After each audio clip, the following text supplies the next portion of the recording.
Dr. Chen watched the Arcanian delegation glide away, their silver robes barely disturbing the air around them. The dismissal stung more than she cared to admit. "That went well," muttered Colonel Hayes, her military attaché. His weathered face remained carefully neutral, but Chen caught the tightness around his eyes. "They see us as children," she replied, gathering her notes. "Noisy, undisciplined children who somehow stumbled into the adults' dinner party." The human delegation made their way through the Confederation Embassy, a towering structure of crystal and light designed to accommodate dozens of different species. Gravity shifted subtly between sections, and the air composition changed to match various breathing requirements. By all measures, it was an architectural marvel. Yet Chen couldn't help noticing how the Arcanians had positioned the human offices near the waste processing facilities. Another subtle insult. Back in their cramped meeting room, Chen's team gathered around a holographic display showing the locations of the silent mining colonies. 3 stations, each going dark within hours of each other. No distress signals, no signs of technical failures, simply silence. "The timing is suspicious," Lieutenant Rodriguez said, enlarging the star map. "All 3 disappeared right when we were occupied with the Confederation welcoming ceremony." "Coincidence," offered Dr. Patel, their xenobiologist. "The Confederation maintains peace across 8,000 worlds. Pirates wouldn't dare attack during such a high-profile diplomatic event." Colonel Hayes shook his head. "Pirates take things.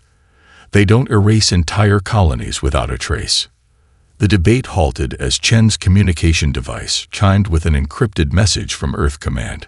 Her face paled as she read it. "A survivor pod from Callisto Mining Station just reached Ganymede," she announced. "One survivor, critical condition." Before losing consciousness, she mentioned chittering shadows and living darkness. A heavy silence fell over the room. Those descriptions matched classified files from the Newton incident 50 years earlier, humanity's first and only encounter with the Vex. The records had been sealed by international agreement to prevent panic, with most people believing the Newton station had been destroyed by an asteroid collision. "If it's them..." Hayes didn't finish the sentence. He didn't need to. Chen squared her shoulders. "We need to inform the Confederation Security Council immediately." "They won't believe us," Rodriguez pointed out. "You saw how they treated us today. We're barely more than talking animals to them." "Then we'll make them believe," Chen replied. "Bring the Newton files, the survivors' testimony, and everything we have on the mining colonies, and contact Admiral Rice. If this is what we think it is, Earth needs to prepare for war, with or without Confederation support." As they gathered their evidence, Chen paused by the window. Beyond the gleaming spires of the embassy complex, stars shimmered in the alien sky. Somewhere out there, 3 human colonies had vanished without a trace. Hundreds of lives snuffed out while the Arcanians sipped their ceremonial nectars and politely mocked humanity's primitive ways. "They think our history of conflict makes us lesser beings," she murmured. "They've never had to fight for survival, never faced extinction, never understood what humans become when our backs are against the wall." She turned away from the stars, determination hardening her expression. They're about to learn. The emergency council session descended into chaos as footage from New Arcadia played across the holographic displays. The pristine cities, once suspended gracefully among the clouds, now hung in tatters. Dark masses swarmed through the elegant structures, tearing through metal and crystal with equal ease.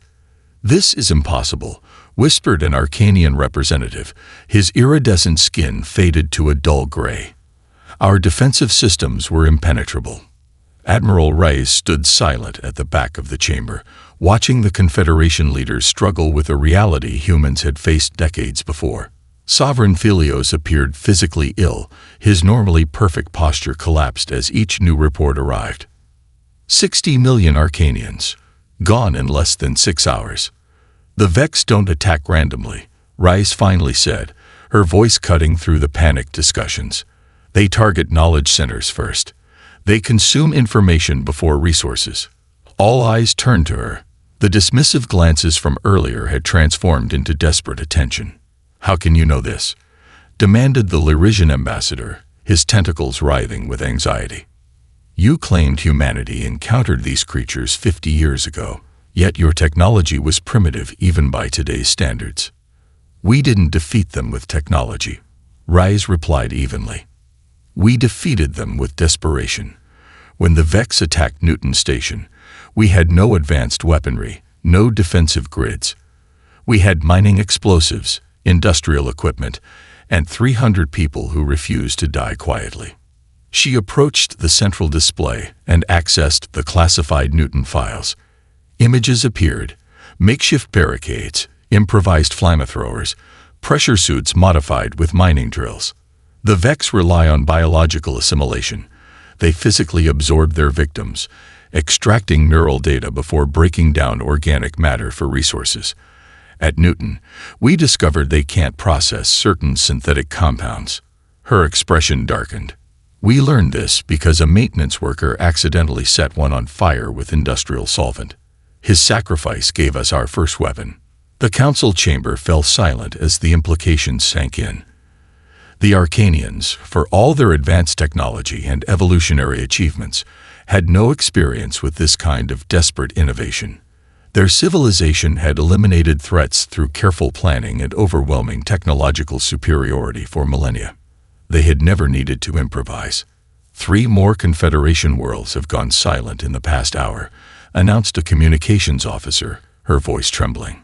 Pattern analysis suggests the Vex are moving inward from the outer systems. Sovereign Thelios finally rose, his composure partially restored though his skin remained ashen. "We must implement standard evacuation protocols. Priority to knowledge repositories, historical archives, and genetic banks." "With respect, Sovereign," interrupted Reyes, "standard protocols will get everyone killed. The Vex can detect mass transport signatures. Evacuation ships will be targeted first." "Then what do you suggest, Admiral?" The question carried none of the condescension from their previous interactions. Reyes smiled grimly. "Something the Vex won't expect. Something no logical species would attempt." She gestured to her aide, who distributed data tablets to the council members. "We call it dispersed regression. Instead of evacuating to central worlds, we send your people outward, to primitive, undeveloped planets the Vex would consider worthless." The Arcanian ministers examined the proposal with growing horror. "These worlds have no infrastructure, no defenses. Many lack basic amenities." "Exactly," Reyes nodded. "The Vex hunt technological concentrations. Your people will temporarily live like our ancestors did, scattered, hidden, off the grid. It's not comfortable, but it's survivable." Thelios stared at the human admiral, seeing her species with new eyes. "You're suggesting we abandon our achievements and live as primitives." "I'm suggesting," Reyes corrected quietly, "that living primitively is better than dying advanced." The human battle plan was implemented within 48 hours. Arcanian citizens, accustomed to comfort and stability, found themselves transported to undeveloped worlds with nothing but emergency supply crates and hastily assembled shelter units. The cultural shock was severe, but as Admiral Reyes had predicted, the Vex showed little interest in these scattered, low-technology settlements. Meanwhile, humanity revealed another aspect of their nature that bewildered the Arcanians. Their military structure actually functioned better in crisis. "Your command system is most unusual," observed Thelios, watching the organized chaos of the human tactical center. Officers called out reports, argued strategies, and split into impromptu planning groups without any apparent central direction. Reyes nodded. "Humans call it distributed command. Each unit has primary objectives, but can adapt independently when circumstances change. Without telepathic consensus, how do you prevent contradictory actions?" "We don't always," she admitted. "Sometimes units work at cross purposes, but the Vex can't predict which approach we'll take because even we don't know until we're in the middle of it." The Arcanian sovereign seemed troubled by this revelation. "Your entire military philosophy embraces inefficiency." We embrace flexibility, corrected Commander Sarah Chen, joining the conversation. Humanity learned this through centuries of warfare against ourselves. Rigid command structures collapse when communications are disrupted. Predictable strategies get countered. So we designed systems that expect disruption. The first test of this approach came 3 days later at the Centauri Gateway, a vital junction connecting 5 major Confederation systems. Vex forces converged on the station with overwhelming numbers. Standard doctrine would have concentrated defenses at the most strategically valuable exit point. Human commanders did the opposite. They divided their modest fleet into 7 battle groups, each employing different tactics simultaneously. One group launched electromagnetic pulse mines disguised as debris. Another executed micro-jumps through Vex formations, disrupting their sensor networks. The third deliberately transmitted contradictory orders on open channels, creating the illusion of a much larger human presence. From the Confederation Command Center, the Arcanian strategists watched in growing amazement as the human forces appeared to be fighting several completely different battles, yet somehow coordinating their chaos into a coherent defense. "This makes no tactical sense," muttered the Arcanian fleet commander. "They're violating every principle of unified engagement." "That's the point," Philios realized, his eyes widening. The Vex analyze patterns to predict responses. The humans are deliberately creating pattern chaos. The gateway held. When the battle ended, human forces had sustained significant damage, but the Vex had retreated, unable to establish the systematic approach they relied upon. For the first time since the invasion began, a critical position had been successfully defended. In the aftermath, Rice found Philios studying footage of the engagement, his expression troubled. "Something bothers you about our victory," she observed. The Arcanian leader gestured at the battle recordings. "Your ships took unnecessary damage. Your casualties were higher than our projections. By any rational metric, this was an inefficient defense. But it worked," Rice pointed out. "Yes," Philios admitted, "and that is what disturbs me. Throughout our evolution, the Arcanians have pursued perfection, minimum input for maximum result. Your species embraces imperfection, redundancy, waste. Yet against the Vex, these traits become advantages." Rice smiled slightly. "Humans have a saying, 'Perfect is the enemy of good enough.' Sometimes survival isn't about finding the optimal solution. It's about finding enough solutions that at least one works." As she turned to leave, Philios asked one final question. "Did your species develop this approach deliberately, or is it simply your nature?" "Both," she answered. "Humans adapt. It's what we do best. And right now, the entire Confederation needs to learn how to adapt like humans." The Arcanian observers lingered on Commander Chen's bridge, their expressions a mixture of fascination and horror. The human method of warfare violated everything they had been taught about elegant combat solutions. "You destroyed an irreplaceable celestial body," said General Thelos, the most decorated Arcanian military leader in 3 centuries. "Even if we defeat the Vex, the gravitational impact on this system will last for millennia." "Yes," Chen agreed, studying the tactical displays as debris from the shattered moon created a hazardous field around the former Vex stronghold. "That's actually phase 2 of our plan." He pointed to where his ships were now deploying automated mining rigs into the debris field.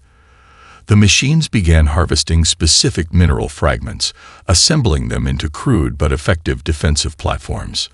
"We're converting the debris into a defensive net," explained Lieutenant Park, Chen's tactical officer. "The remaining fragments create a navigational maze that only our ships know how to traverse. Any Vex reinforcements will be forced to slow down, making them vulnerable to these autonomous weapons platforms." General Thelos studied the emerging defensive strategy with growing interest. "You planned this destruction specifically to create a tactical advantage from the resulting chaos." "Controlled demolition," Chen corrected with a slight smile. "Humans have been knocking things down to build something better since our first cities. Sometimes you need to break what exists to create what you need." For the next 12 hours, the human crews worked tirelessly, transforming the catastrophe into opportunity. Where the Arcanians saw only destruction, the humans saw raw materials, strategic positioning, and defensive cover. By the time the first Vex scout ships arrived to investigate their lost base, they encountered not an empty battlefield but a lethal labyrinth. The automated defense platforms, hidden among indistinguishable chunks of moon debris, activated only when Vex vessels came within range, making them nearly impossible to detect until it was too late. "Your tactics remind me of a parasite species from the Cygnus sector," observed Thelos, watching as the Vex scouts were systematically eliminated. "They create their habitats from the carcasses of their victims." Chen nodded, unperturbed by the comparison. "There's an old human saying, 'One person's trash is another person's treasure.' We've always excelled at making use of whatever's available." As the successful defense unfolded, Commander Chen received new orders from Admiral Reyes. His battle group was reassigned to the Arcturus sector, where the Vex appeared to be establishing a major processing center. "We're leaving?" Thelos asked, surprised. "But you've just created this defensive position, and now others will maintain it," Chen explained as his crew prepared for departure. "Humans don't get attached to specific territories or strategies. We're constantly moving, adapting, improvising. Static defenses eventually fail." Before they departed, Chen invited the Arcanian observers to a ritual that puzzled them deeply. The human crew gathered in the mess hall, raised glasses of synthesized alcohol, and spoke the names of the 6 crew members lost during the Pelios operation. "Why commemorate defeat during victory?" asked a young Arcanian scientist. "We're not commemorating defeat," Chen explained quietly. "We're honoring sacrifice and reminding ourselves of its cost. Humans fight harder when we remember what we've lost." As the battle group prepared to jump to Arcturus, the Arcanian observers sent their preliminary report to Sovereign Thelios. Their conclusion was unexpected. Human military philosophy cannot be evaluated by traditional metrics. They do not seek the perfect solution but generate multiple imperfect solutions simultaneously. Most notably, they view destruction not as failure, but as opportunity for creation. This adaptability makes them uniquely suited to counter the Vex threat. Thelios read the report twice, then issued new orders to his military command. "Learn from the humans. Abandon perfection. Embrace chaos." The silence in the Joint Research Laboratory was profound as Dr. Wang's revelation settled over the assembled scientists. The holographic projection of Vex DNA compared to Earth wasp genetics rotated slowly in the center of the room, the matching sequences highlighted in pulsing red. "Your ancestors created these monsters," said an Exolian researcher, their bioluminescent skin flashing with distress patterns. "And now they've returned to exact revenge." The accusation hung in the air, threatening the fragile alliance.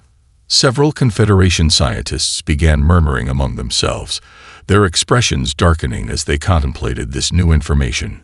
Dr. Wang calmly continued her analysis, seemingly oblivious to the rising tension.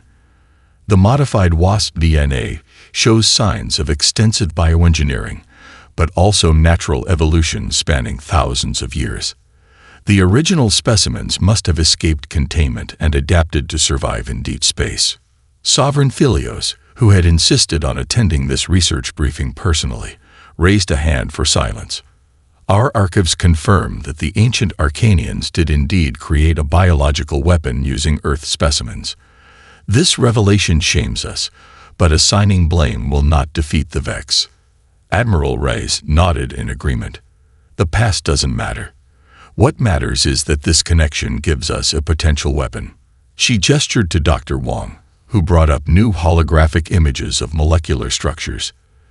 "These compounds are derived from certain Earth plants that evolved specifically to repel wasps and their relatives. They trigger neurological disruptions in the insects' brain patterns, essentially causing seizures in their navigation systems."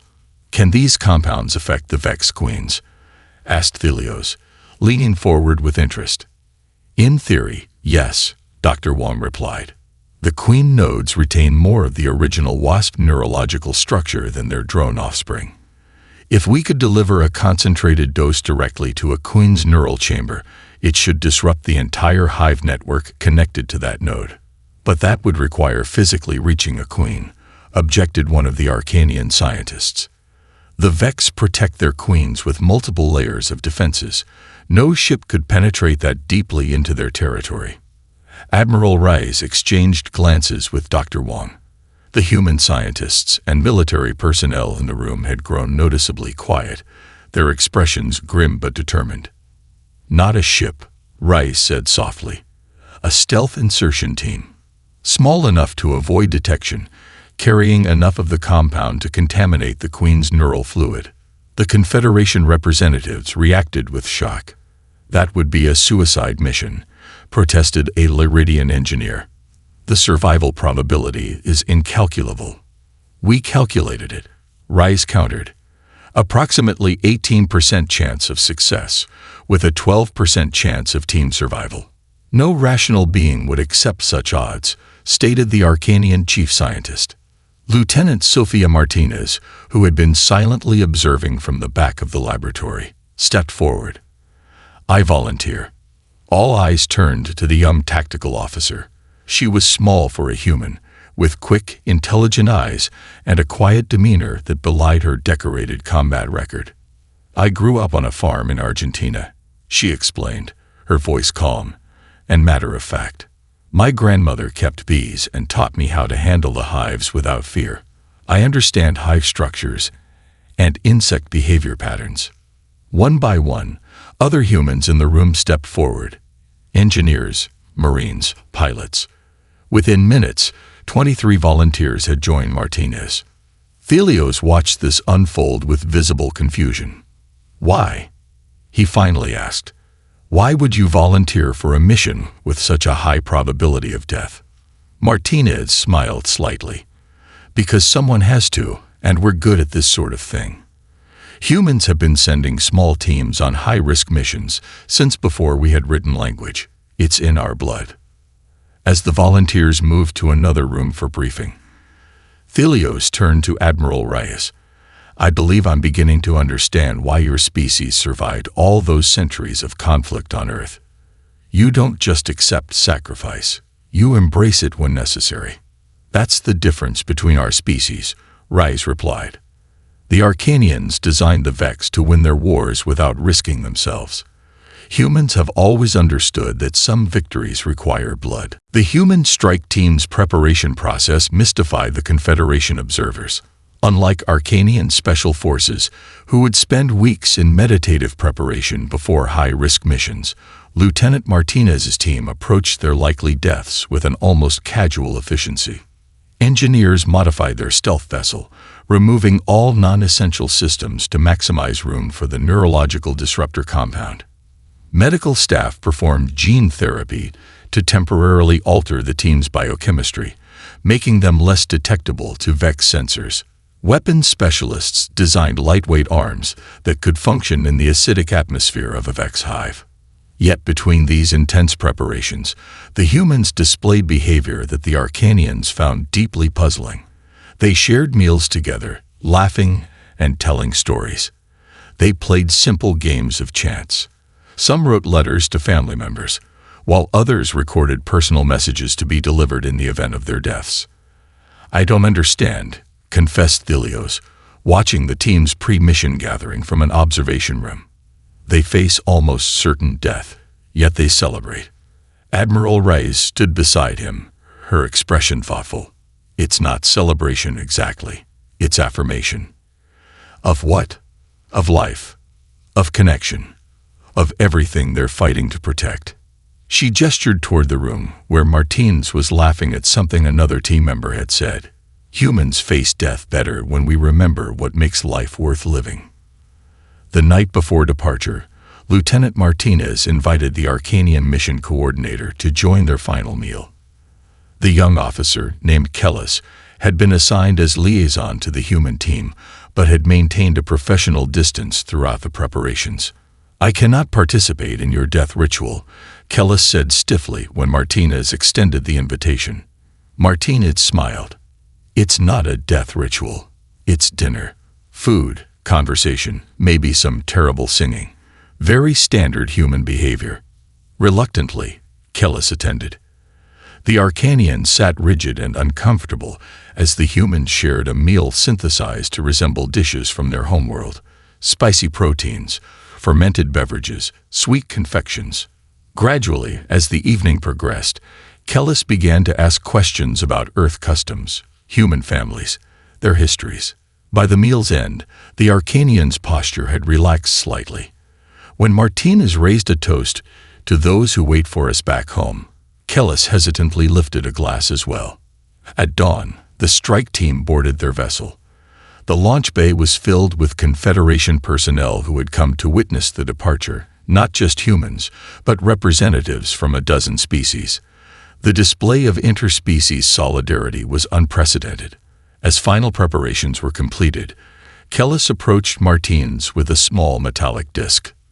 This contains the names of every Arcanian lost on New Arcadia, the young officer explained. Our people believe that memories preserve the essence of those who have departed.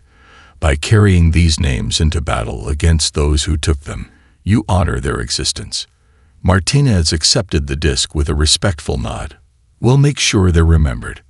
The strike vessel's engines hummed to life as the team secured themselves for departure. Through the viewport, Martinez could see Admiral Reyes standing alongside Sovereign Filios.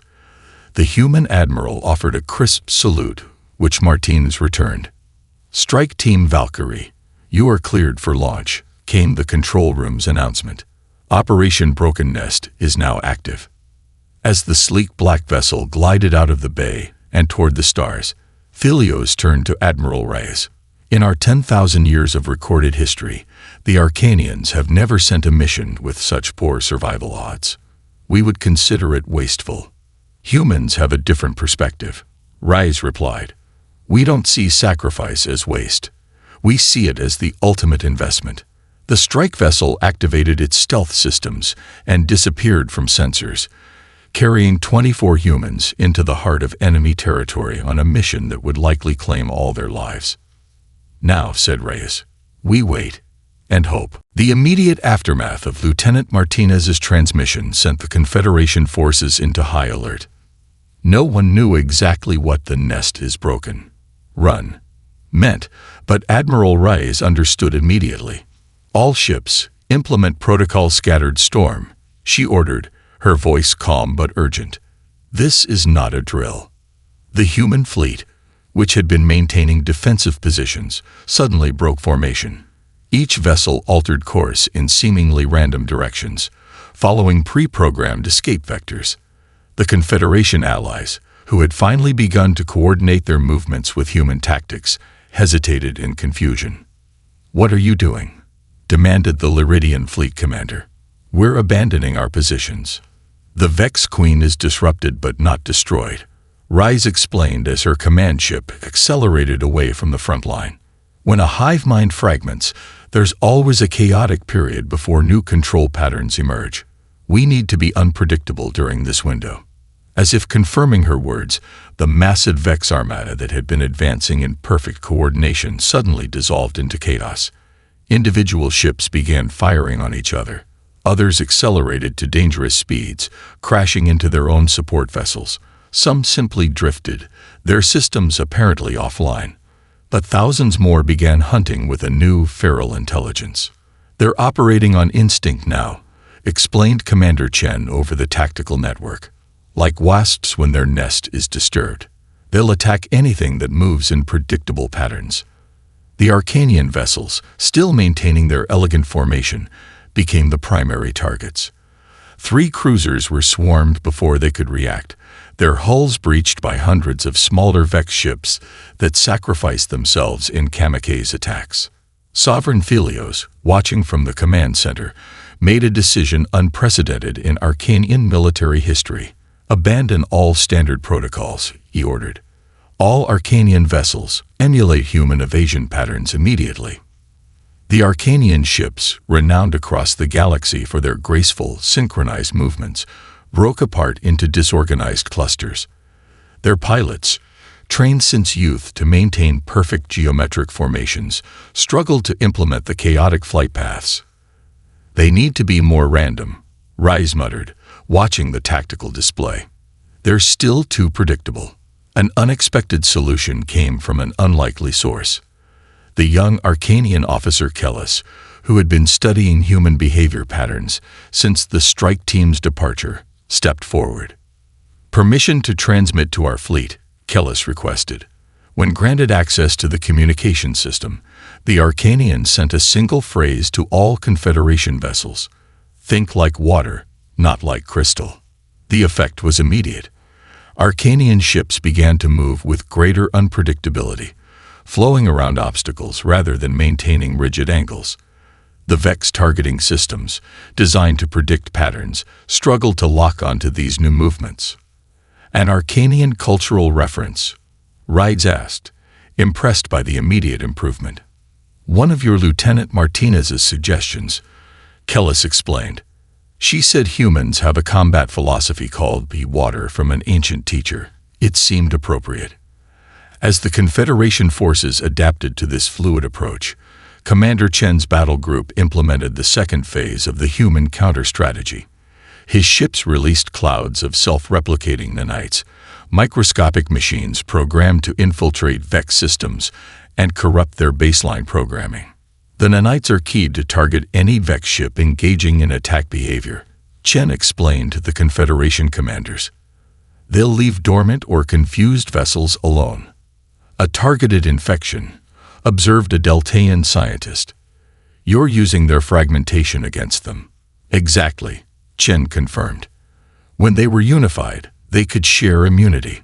Now each ship has to develop defenses individually." Within hours, the tide of battle shifted dramatically. The fragmented Vex forces, unable to coordinate their defenses, fell prey to the spreading nanite corruption. Ship after ship turned against its fellows, or shut down completely. By the time the main Confederation fleet regrouped at Rigel's Arch, nearly 40% of the Vex armada had been neutralized. The rest had scattered in disarray, retreating to defensive positions around their remaining queen nodes. Martinez's team succeeded beyond our highest projections, Admiral Rise announced to the gathered commanders. "Now comes the hard part, hunting down the remaining queens before they can establish new control patterns." "And the strike team?" asked Thelios quietly.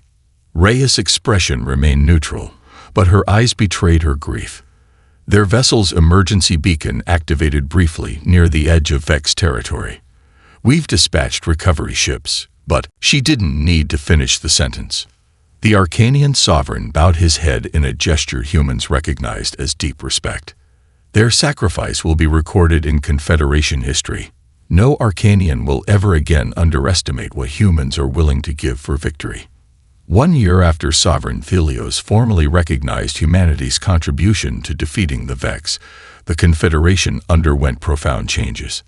The Grand Assembly Hall, rebuilt with a blend of Arcanian elegance and human practicality, now featured a memorial wall where the names of all who died in the conflict were inscribed, not segregated by species, but listed chronologically by date of sacrifice.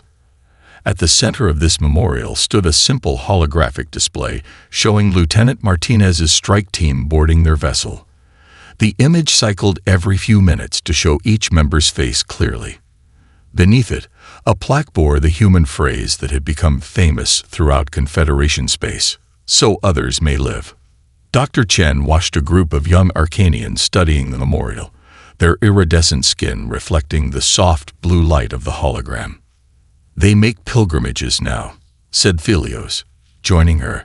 "Young Arcanians visit human historical sites, study your battles, your literature of conflict. Some have even requested permission to attend your military academies." "And you approve?" Chen asked, genuinely curious. The old Thelios would have considered such interest in human ways to be regression, not education. "I not only approve, I encourage it." The Arcanian sovereign's once perfect posture now carried a slight bend, a physical reminder of the burden he had carried during the war. For 10,000 years, the Arcanians guided the Confederation toward what we believed was the ideal future. Perfect order, perfect peace, perfect stability. Nothing wrong with peace, Chen observed. No, but there was something wrong with our understanding of how to achieve it. Philios gestured toward the assembly chamber beyond the memorial hall, where representatives from 300 species now gathered regularly. We built a civilization that couldn't bend when struck. Humans showed us that true resilience comes from flexibility, not rigidity. Their conversation paused as a commotion broke out near the main entrance. A group of Confederation security officers were escorting someone into the building. Someone who moved with a slight limp, but whose straight posture was unmistakably military. Impossible, whispered Chen, her eyes widening. Lieutenant Sofia Martinez, thinner than before and bearing a jagged scar that ran from her temple to her jaw, walked steadily toward them. Behind her came two other humans from the strike team, similarly marked by their ordeal, but very much alive. The entire assembly hall fell silent as Martinez approached Sovereign Philios and Admiral Reyes, who had just entered from a side chamber. Without ceremony, she held out a small data crystal. "Mission accomplished, sir," she said to Reyes. "Sorry about the delay in reporting back. Escaping from a collapsing hive complex is harder than getting in." "How?" Philios asked, his voice barely audible. "Our calculations gave you less than 2% chance of survival after mission completion." Martinez's scared face broke into a tired smile. "With respect, Sovereign, your calculations didn't account for human stubbornness." She gestured to her surviving teammates. "We made a promise to come home if we could. Promises matter to humans." That evening, a formal reception honored the returned heroes, but Martinez seemed uncomfortable with the attention. Chen found her alone on a balcony overlooking the capital city. "Does it bother you?" Chen asked. Being made into a symbol. Martinez gazed at the city below, where Arcanian architecture now incorporated practical human design elements, less beautiful, perhaps, but more resilient. "A little," she admitted. "We didn't do anything special, not by human standards. Throughout our history, small teams have volunteered for missions just as dangerous. But the Confederation had never seen such sacrifice," Chen explained. "You changed how they view humanity forever." Martinez considered this. "Then I hope they learned the right lesson. Humans aren't special because we're willing to die. We're special because we understand that some things are worth dying for." She looked back at the celebration inside. "And worth living for, too." In the years that followed, the phrase, "think like a human," spread throughout Confederation space. Arcanian educational methods, once focused exclusively on harmony and consensus, now included modules on adaptive thinking and improvisation. Their military academies studied human conflicts dating back to ancient Earth, and in diplomatic negotiations, the mere presence of a human representative became a subtle reminder of what might happen if peaceful solutions could not be found. The galaxy's most respected species had indeed learned their lesson. Humans made better friends than enemies, a truth now enshrined in Confederation doctrine.